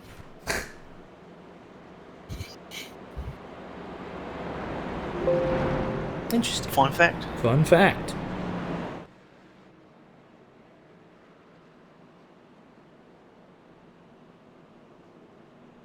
And they stayed out again with 16 lap older tires, so I guess they're going to go for it. 20 laps to go, but I don't think that's gonna. I bet you they're out of tires, is what it is. Because I think Goodwin especially was one of the ones that took 2 in the first 40. Not sure on McGill, but they might just be stuck between a rock and a hard place right now and just say, well, we just gotta hang on. But everybody else came in on 117 for fresh tires. It takes the fuel out of the equation. Quisenberry gets back on the lead lap. So 21 on the lead lap. Murata and Lindsay will be fighting for the lucky dog along. And Randy Arms looks to have dropped again. Ray McDonald has pulled off during this whole sequence in the last couple of laps. Unfortunate for Randy, he only needed 4 more to get by McDonald.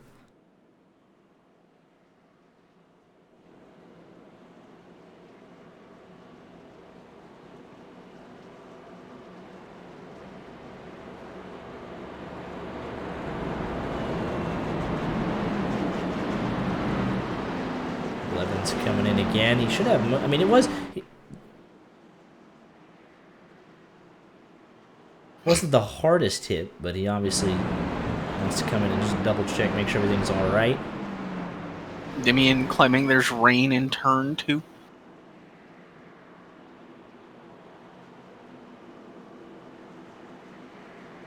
You see humidity, especially. I'm going to call it, and James Goodwin going to get the win here tonight.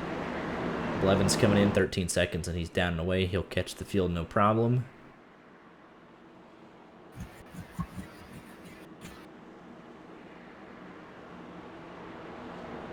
Demian, we miss you tonight, though. Could you imagine if we had the power to call the race like Fox does? Yeah. All right, just turn the I don't broadcast want to work off. anymore. Yeah, that's it. All right, James Goodwin's your winner. Good night. Thanks, everybody, for coming in. And people didn't pay nearly as much to have us here. But here we go. It's your front row. It's an Atomic Motorsports front row. They're both on 16 lap older tires. Everyone behind them just prays they can get through the restart zone. Whichever one of these drivers launches better and doesn't spin their tires, that line's going to have a huge chance to win this race, and we're back underway. We're going to be 3 wide immediately. Goodwin just goes to the top. McGill goes to the top. So kind of a net gain for really nobody. Yeah, I don't really know why they stayed out. Well, they didn't have tires. But they don't want to just drop to the back and drop to the back. They just don't want to wreck the leaders. We are 3 wide. William K. Price, the 51 machine, Nathaniel Landwehr. Ooh, 66 about got left rear there. 51 almost came up and took him out.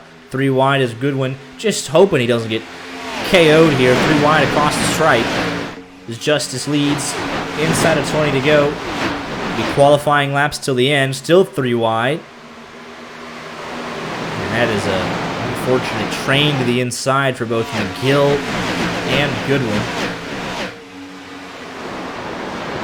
A nasty letter to Elon Musk.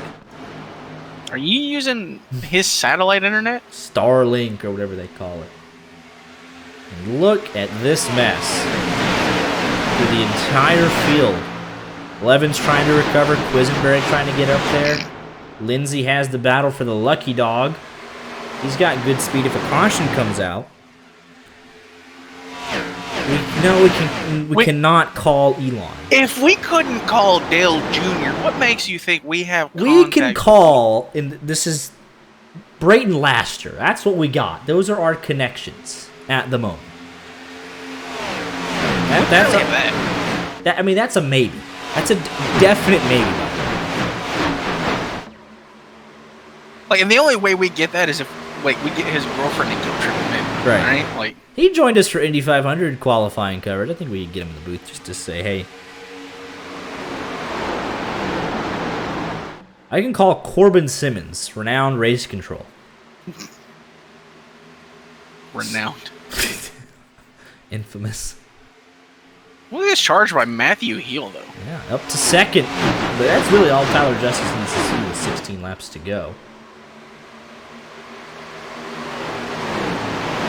He's then battling for second. And for Glenn Murphy Jr., looks really good to pick up his 6 top 5 in the first 7 races. But this he's got to be wondering, like, what do I have to do to win? As there's a lot still to be decided behind that. Ian Tiller. Cars come alive under the lights, trying to crack the top 10 for the first time tonight. Trying to keep his Taco Bell gift card.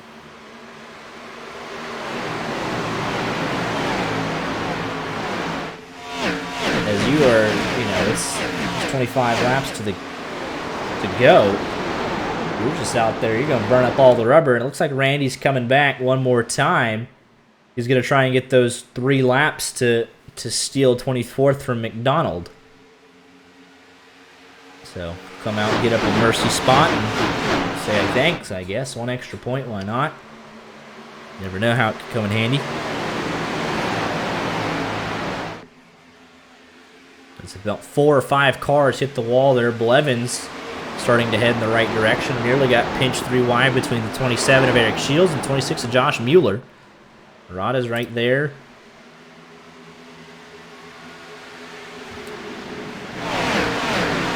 Lindsay holds the lucky dog spot by 1 second. Glenn Murphy Jr. starting to close in, though, a little bit on your race leader.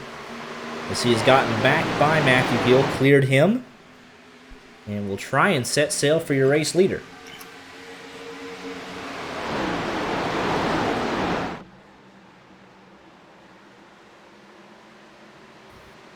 You know what call we can make? What call can we make side by side here between Ruprecht and Quisenberry? I was going to say, we'll get on GoFundMe, raise the money, and we'll go ahead and call Tony Stewart about that 4th charter. Oh, jeez. I got $30, not $30 million.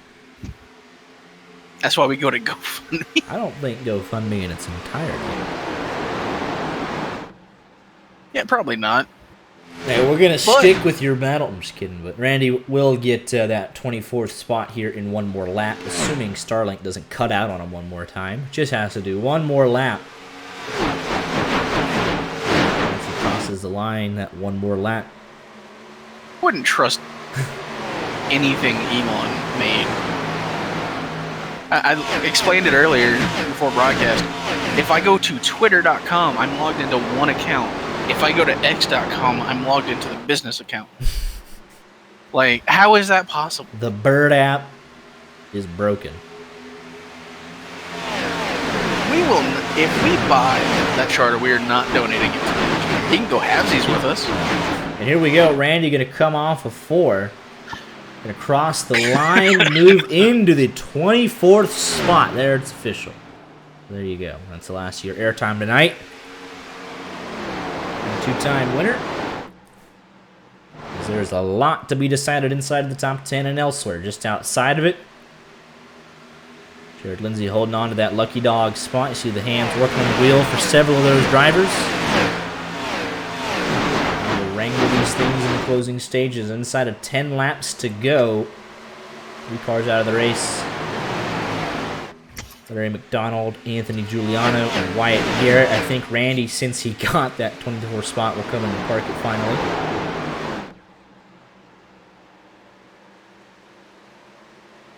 Saying the words, "you could see me in a Cybertruck," are some of the most disgusting things I've ever read. I have an unhealthy allegiance to 90s Chevys. I own 2 of them. I own a 97 and a 98 red Chevy. Nearly 3 wide here off the turn number 2. Lane, we're going to push Kevin Ritchie all the way down the back straightaway. Ryan Tiller Trying to clear Michael Davis for 11th on the outside. Von Henschel right there in the mix. Do they run? One is currently in the shop being made to run properly, right? It struggled to get there, but it got there. The other one runs, it just needs tires. 2.5 car lengths between your top two as they are checking out ever so slightly on third on back.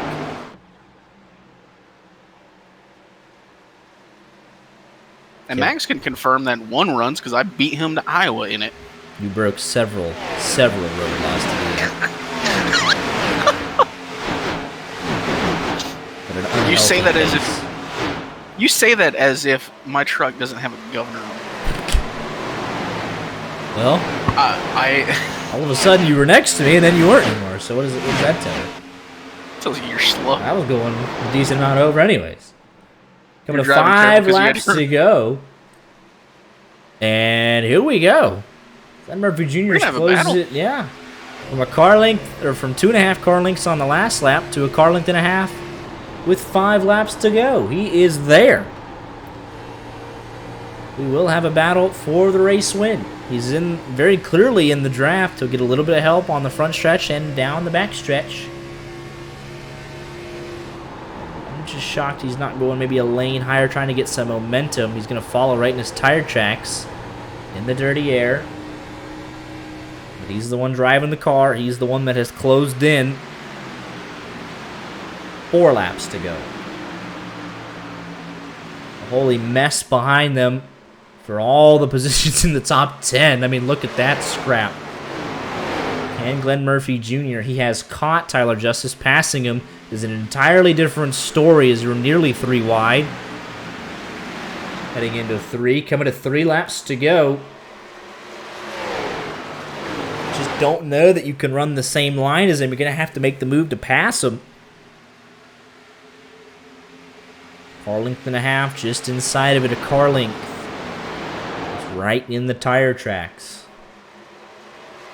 If he has anything left, he's going to have to pull to the inside and try and do the slide job, closing in on a car length. Into turn number 3.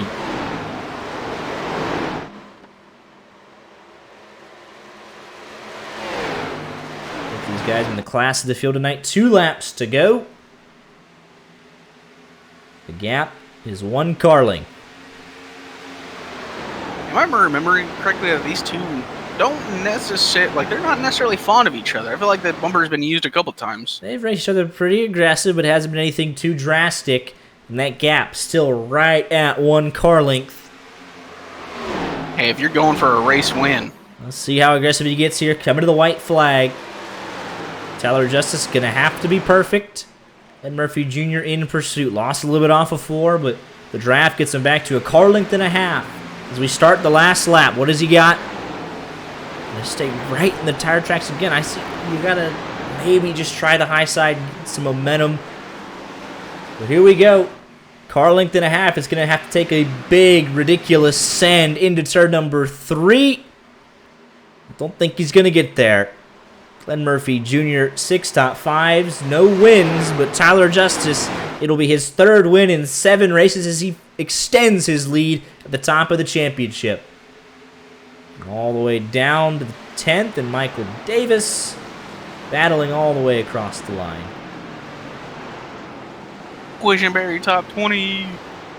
Good win in McGill. Didn't have any tires left. They were the last 2 cars on the lead lap. Tyler Justice's 3rd career win. All coming this season.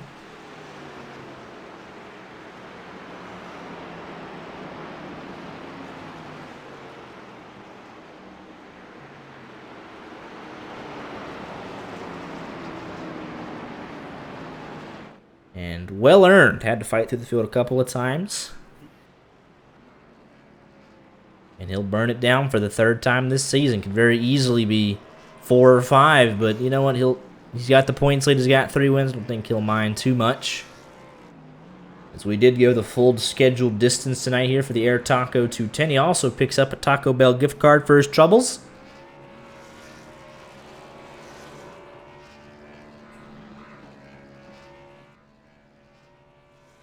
top three there, parking in the Roval layout.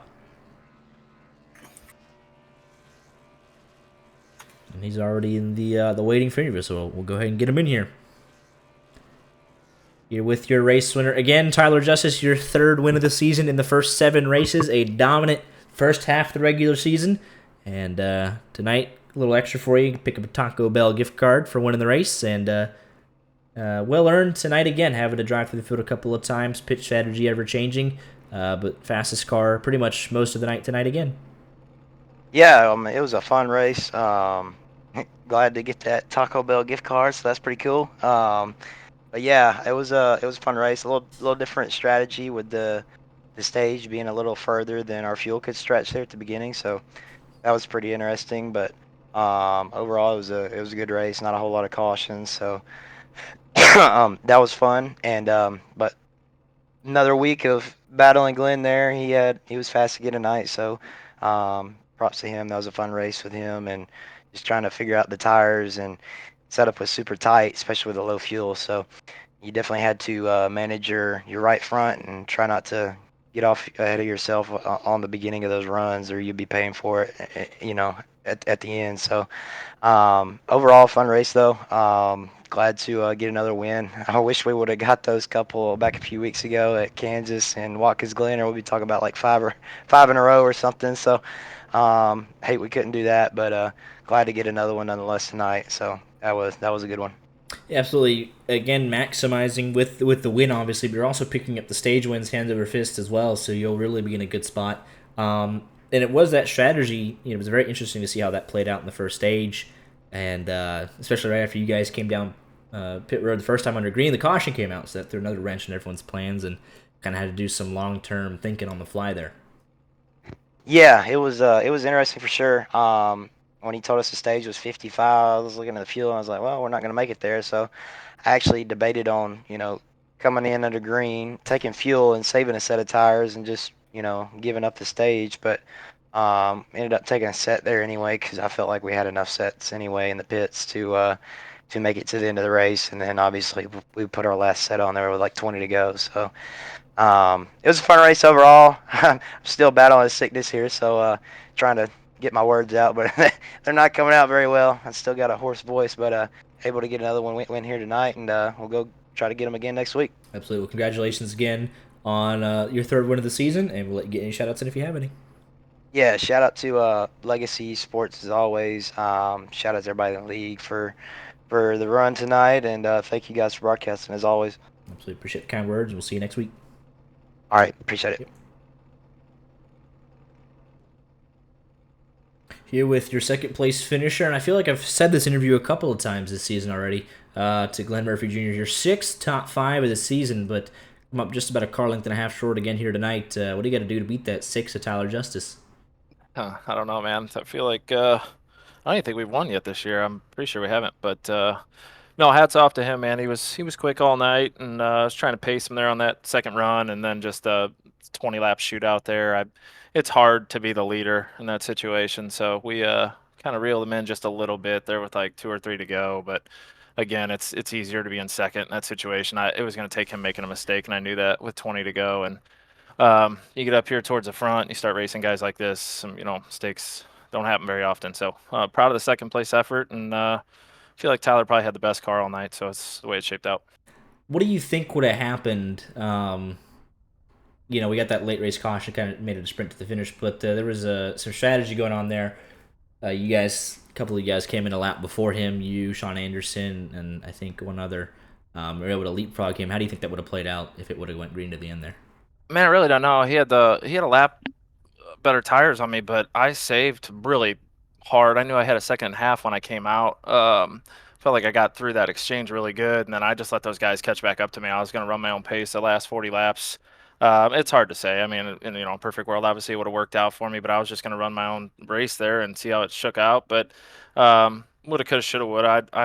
I was happy that we got to kind of have a shootout there at the end, and I don't know. It'd been nice to have a long 40 lap run in that same situation because I felt like I was pretty good on the long run there. I felt like I was reeling back in before that pit stop there too, and I don't know. I feel it's just the way it should have shook out. 1 and 2 is probably the way it ran the whole race and the way it should have finished. Absolutely. Well, appreciate the insight. And yeah, impressive consistency nonetheless. 6 top 5s in 7 races. I just need to break down that door a little bit harder and get that first win. We know it's coming at some point, but congratulations again. And we'll let you any shout outs in if you have any. Yeah, appreciate it, guys. I'll just give a shout out to you guys in St. Jude's tonight, and I will. I don't know where we're at next week, but I look forward to seeing you guys next week. Absolutely. We'll be at, I think, New Atlanta next week, so that'll throw some Nice. stuff in the mix. Yeah, yeah, we'll probably tear them up. But nonetheless, it'll be an exciting show for you. I'll see you guys next week. Alrighty, looking forward to it. All right. And here with your third place finisher tonight, Matthew Heel, also the biggest mover at plus 13, and just making slow progress pretty much all night, catching a couple breaks there with the tire strategy, and ended up giving you a shot at this thing at the end of the race. Oh. Do we have him? I think we have him. Hello? Hello, you got us? Sir, sorry, I had to Yeah. plug in my microphone there. Yeah, no worries. But yeah, just slow progress all night long. Got a couple breaks with the tire strategy, and had a shot at the end of this race to win the thing. Yeah, the Chef Colin Maybe Mobile was pretty stable today. It's pretty decent. Didn't really qualify where we wanted to be. And just slowly kind of made our way up through the pack, kind of the sleeper car tonight. This league has been really rough. I have not gotten the results that I've been wanting, and I did not have anything for those top two. Those guys were a mile ahead of me. But we came home P3. Really good showing. Just steady and stable, and got finishing third. Absolutely, third top 10 of the season, and another top 5 to boot. So not a terrible start to the first half of the regular season, stacking those points and setting yourself up for a good end of the regular season here. Hopefully, building some momentum. Yes, sir. Absolutely. Well, congratulations on the third place finish, and I'll let you get any shout outs in if you have any. I just got to thank my sponsor, Big Money Media / Chef Colin Maybe, Automotive Consultants of Ithaca. Awesome people. Go buy a car from them. Florida Safety Systems, also awesome people. They helped me out with my racing career. And just everybody that helps out, friends, family that watch the stream. And last but not least, you guys for putting this on. I appreciate you guys doing this. Otherwise, I wouldn't have been able to do any of it. Absolutely appreciate the kind words, and we'll see you next week at Atlanta. Thank you, sir. Here with the Wild Graphics Xfinity team, Cade Ferguson, Joseph Murata, Landon Quisenberry. Cade, we'll start with you. You started 11th, finished 11th. A very consistent night from your end. Yeah, definitely felt like I could have been a top 10 car, but I mean, I'm just fighting with everybody. It seemed like, I don't, to be honest, I feel like I don't know what happened that race. Like it was a little bit longer, a little bit more mentally challenging, I guess. But overall, it's still fun. It's pretty much every time we looked at you, you're battling like 6 other guys from anywhere from like 7th to 13th. So you guys were going at it tonight. Yeah. I mean, I had a couple like moments with some people that I wasn't proud of, or like that I was getting irritated with. So I was like, you know what? I'm just gonna fight everybody like it's the spot that mattered. But overall, fun. Fun racing as usual, and didn't have any real problems other than like I said, just getting bored a few times. But that's gonna happen at a tight track like this, and everyone not wanting to give any room. Absolutely. Landon Quisenberry, it will go to you. Let a good bit of laps tonight. Just didn't get that last caution needed. Came 5 laps after you pitted for the final time. Yeah, I was just having fun. I don't know. My plan was just to two-stop it. I wasn't sure if the fuel was going to be as close. Obviously, it wasn't as close as I thought it'd be, but I thought, well, I didn't even know I was going to get the lead, to be honest. I got behind Cade on the back straightaway on that restart, and I was joking to him. I was like, I'm going to start bump drafting you. And then I started singing TNT, and I flew by like 4 cars on the outside. So then I was like, shoot, I'll just keep singing it. And I kept singing like I was in, Talladega Nights, and then I was in the lead. So then I was like, well, I'll just see if I can control the pace and run him out of fuel. But I guess I'm just not as fast as they are. I mean, they're really fast with saving fuel. I know they didn't have to save a lot, but they're a lot faster than me saving fuel than me not saving fuel. So it didn't work out. I had to been driving a Coors number 9 Ford Thunderbird if I wanted to run away from them, trying to make them run out of fuel, I guess. But I just had fun. I mean, it was a fun race. Got the second most laps led, and I had a points cushion to gamble. So, like, why not? I'm doing good in points. why not just have fun? And I did. Even though at the end I got stuck in the back, did get unlucky with the caution. And then I was getting there raced by people, getting doored for 19th, which is a little surprising to me. I'm like, we're already in the back. I thought it was a little pointless. But other than that, just had a fun race and had a little karaoke moment that I was waiting to talk about. That's pretty much the whole gist of tonight. Yeah, it was. We saw you kind of just pull up around the outside and passed 4 cars pretty much instantaneously, and ended up 1.7 seconds ahead at the biggest peak. So yeah, you were flying there for a little bit. But yeah, if that caution comes out, 5 laps earlier, you get a pretty good shot at top 5, top 10. Who knows? And then Joseph Murata, your take on a very good race overall for the team at Charlotte.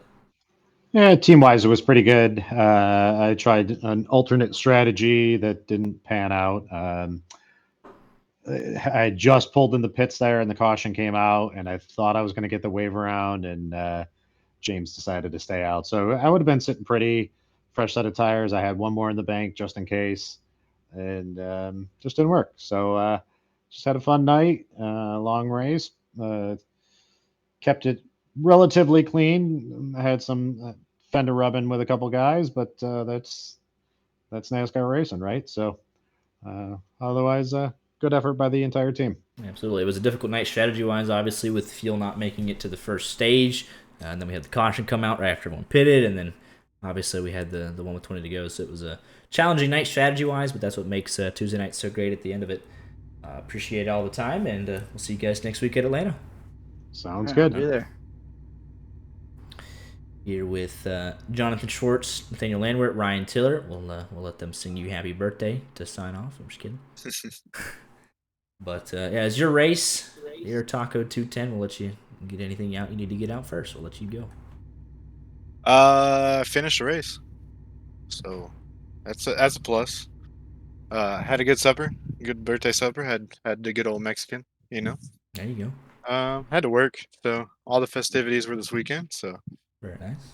the last bit of my birthday was doing this race, and so yeah, I appreciate you guys for putting it on. I'm glad I could finally finish a race, and everybody was nice around me, didn't wreck me, so I appreciate that. Yeah, difficult one strategy wise. We were just talking to the Wilder boys. 55 laps for the stage. Fuel doesn't make it. People are trying to, do you want to pit really early with the 4 tires, or do you kind of take 2 tires or fuel only, and then the caution comes out? So made a lot of decisions that impacted the rest of the race inside the first 40 laps. Tires, that right front was like a cheese grater early on. You could definitely kill that right front early on, but the strategy on to take it slow. I, not we, was an idiot and didn't take tires and saved a set and was hoping for a later race caution when nobody else had any. So didn't work out, but that's all right. Like I said, we finished our second race of the season, so I'm happy about that. So There you go. Jonathan Schwartz started second here tonight. Constant top 5, top 10 speed. What was your take on all the tire strategy going on tonight? Yeah, I mean, I tried to save there at the start, saved a set through the first stage, and I was just hoping for a late race caution to get a chance at it. But track position was the name of the game tonight, and saving that right front from degradation and all that. So solid night, led a couple laps, so we'll move on from here. Yeah, absolutely. We would see guys. We have the camera shot pan off turn 2, be like 4, 5, 6 cars all follow each other, then the wall off turn 2. So saving that right front was a big deal tonight.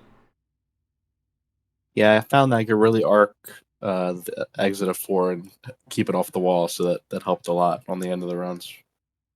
Absolutely. And then Nathaniel Landwehr following Schwartz right home in 8th, pressuring him to the line. Up and down night, to the back, to the front, to the back, to the front, and ended up 8th place tonight. What was your take on things? Yeah, big strategy race. I mean, I've taken a lot of time off of these cars. I've been focusing on making it to round 2 of Road to Pro, which I did. So coming back part-time, try to race these cars. They're not the same, and I'm not used to them. But it was a big strategy race and fell on the short side of the strategy. But had some good long run speed. Just couldn't make it happen tonight. So appreciate the time, fellas, and we'll see you next week at Atlanta. All right. We'll see Thank you. Here with the Atomic Motorsports guys, and needed to barter, I guess, for that last set of tires. Strategy race, obviously, and kind of caught you guys out there with that 20-lap sprint to the finish. Yeah, I took that damage early on from the lightest. I mean, the bump felt less than what we do bump drafting, but it ripped my bumper off when heel hit my back bumper, and that slowed me right down in the right at the beginning of the race. So as soon as the cautions came out, I took the opportunity to get it fixed. I'm like, well, I might as well grab tires, and I think I snuck in for a stage point with those. But Joe, I was like, oh yeah, I'm thinking in my head, well, I got to get damage fixed, and I ended up telling Joe, I was like, yeah, you can grab tires if you want, and then he probably should not have gone off the strategy I was going off of. Yeah, because I saw the damage. The whole back bumper was ripped off. Crew did a nice job able to get it fixed, but it did kind of set you behind the 8 ball in terms of strategy a little bit, especially with that caution. You come in, take tires, and the caution comes out like 10 laps later, and everyone's like, well, do we take 2 sets in the first 40 and then try and, it's a hard decision to make when there's 100 laps left in the race. Yeah, I was just hoping. I told Joe, I was like, we need the old-fashioned LSRL of no cautions in this last stage. Yeah, and I knew it wouldn't. I knew it wasn't going to fall that way for us because that's just our luck. But we would have been okay. We would have managed. I think we were looking at like top 15 in that area if we just didn't have that final caution. But that one hurt. Definitely. But James, you qualified good again. Had some top 10 speed at times, so not for lack of trying, but just when LSRL goes from 0 to 2 cautions, it shakes literally everything up. So. Yeah, absolutely. I got to lead a couple laps, so I know some guys weren't happy with that. I know some guys weren't too happy, but I said it. I was like, well, first I was so confused. No offense. I was like, why are they staying out? Tires are hugely important. I'm like, oh, they don't have any, and there's no point to just go. No point to put yourself in the back. James made a good point. If we would have went and pitted, which Jeff Gordon would have done that. So if we would have went and pitted, there was a high probability that they were going to run us down, and it was probably going to be close there to going a lap down. Which it's been 2 seasons. I wasn't going to mess with those guys. We got right out of the way. Yeah, had kind of a not to mention, I point out, I know Murata, he was trying to get me to go in and pit so we could get the waiver out, but I'm like, that's one more place, right? Because he takes the tires and then he passes both of us anyways. So I was like, dude, if I can keep anybody behind us, we'll do it. We'll get out of the way the best we can. Some guys were a little upset with it, but I'm like, I'm sorry, I don't know what to tell you. I wasn't giving it. There was no way. Yeah, you got to do what you got to do sometimes. But you good until the strategy got you out. They kept the car clean, didn't get killed in the last little bit. And move on to Atlanta next week. Yeah. Looking forward to it. Alrighty, fellas. We'll see you there.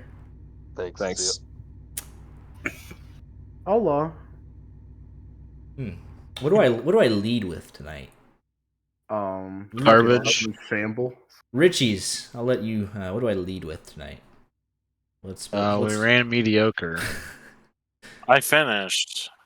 No. Yeah, we'll start with that. Kevin didn't wreck for once. Well, kind of. Yeah. Kevin Ritchie had some solid speed tonight. I finished more laps than I usually do. We didn't have solid speed. Ended up 12th tonight. Yeah, I burned my tires that last run. Dylan's yapping. I was trying to beat Kyle so I could say I was the better Richie tonight, but I burned my tires up. That didn't happen. Right. If anyone didn't think they were brothers, then I think this confirms it. And they're also in the same room, so. Yeah. Are they really? You weren't supposed to say that. Oh, man. Cry about it. Which Cry one? about second place, bitch. Ooh! Oh, I can't say that. Minus 2. Oh, trouble. Which one of you is older? Who's the older Richie? Kevin kicked Kyle out. I really did. You're not supposed to say this stuff. I also threw him into a fireplace. You're not supposed to say that either. My goodness, the TTSL lore is just ever expanding. Kyle probably has a dog on his lap right now. No, he's sleeping on my bed. Hey, Max. Yes. I ran more laps than I usually do. Yes, you did. I ended up though hitting another parked car. So. Hey, he was. Hey, I have a favorite ask, Max. He was parked in the middle of the track. What's that? You got to change Wyatt's name in here to Park Car Garrett. Yeah, we know the people to get it done. So Also, Art said some very hurtful things to me while you were not here. I don't want to talk about it. But we're not going to air that out on we can't. stream. Yeah, but nevertheless, you were all here for the Taco Bell gift card. You all entered in for the giveaway. At least you got that going for you. The 27th win? I don't know. So they'll do the drawing, and may the best man win, and hopefully they enjoy some free Taco Bell. Might need something free after last weekend. Wait, what happened last weekend? You really spent too much money. Oh man. Well, we'll see who gets the giveaway. Appreciate the time, fellas, and we'll see you next week at Atlanta. Hey, do you know if it's new Atlanta? I do not. Oh my God! Does anybody know anything on YJ? No, we don't. We really don't. Fox would have known. It just says Atlanta. Fox wouldn't have known. They would have. Too much humidity. I don't know if they would have known. I only showed up. Fox probably doesn't know the race ended Sunday yet. To be fair, they didn't even. I only showed up because Wyatt was here. Hey, all I'm saying is the Fox broadcast booth. They didn't know how long the truck race was on Friday. So. They said Kyle Larson won last year. Yeah, oh boy, it's tough. Kyle Larson wins everything. Except Didn't win 8500 Indy. because he pulled he pulled a Kyle on pit road. Yeah, it's Kyle's and speeding on pit road. It's tough. We just can't figure it out. I hate to see it, but imagine having a pit limiter and still speeding. Imagine it ever. What? Say it. I'm not gonna say anything. Say it. I'm gonna keep my mouth quiet. Say it. We're a professional broadcast over here. YJ is better than Fox. Don't be like that, Dylan. You don't want to even hear tonight, Dylan. So I want to hear it. But Kyle, you're fourth, top 5 in 7 races. So continuing with the impressive consistency. Yeah, we missed a fun race last week. Apparently, Wyatt. Consistency of mid. Sound like Wyatt had a fun time last week. So. Oh yeah. And he made up for it this week by wrecking again. So maybe next week we won't go. We should keep track of how many races Wyatt wrecks out of. All. No, I finished the first one. Okay. I did. Man. I don't believe it. Let's keep that going. We'll go pull the footage, but pull the footage. Yeah. All that beautiful bean footage. Oh my. Well, always a pleasure, fellas, and hope to see you back here next week. You won't. Thank you, guys. Yes, we will. Wyatt. Wyatt Garrett, everybody. But here are the race results. We'll get Art up in here to give us his final thoughts. Art? Charlotte, what are we thinking? Predictable. My pick to win won. It was a 6th. Charlotte race. We actually went full distance. No humidity. No humidity. Glorious thing about sim racing, I guess. But yeah, pretty racy, pretty competitive. Top 10 battle. I mean, you can see the margins there. Everybody going for it tonight. Close battle for the win. 21 cars in the lead lap. 1 lap down. Race of attrition struck Randy Arms, Larry McDonald, Anthony Giuliano, and Wyatt Garrett. Logan Howell did not start tonight. And that is Charlotte. We'll be back this Friday for Friday Night Rod Car 87s at Talladega. And then back here next Tuesday for race 8 of 15, LSRL at Atlanta. Be sure to tune in, and we'll see you Friday night. Y'all take care.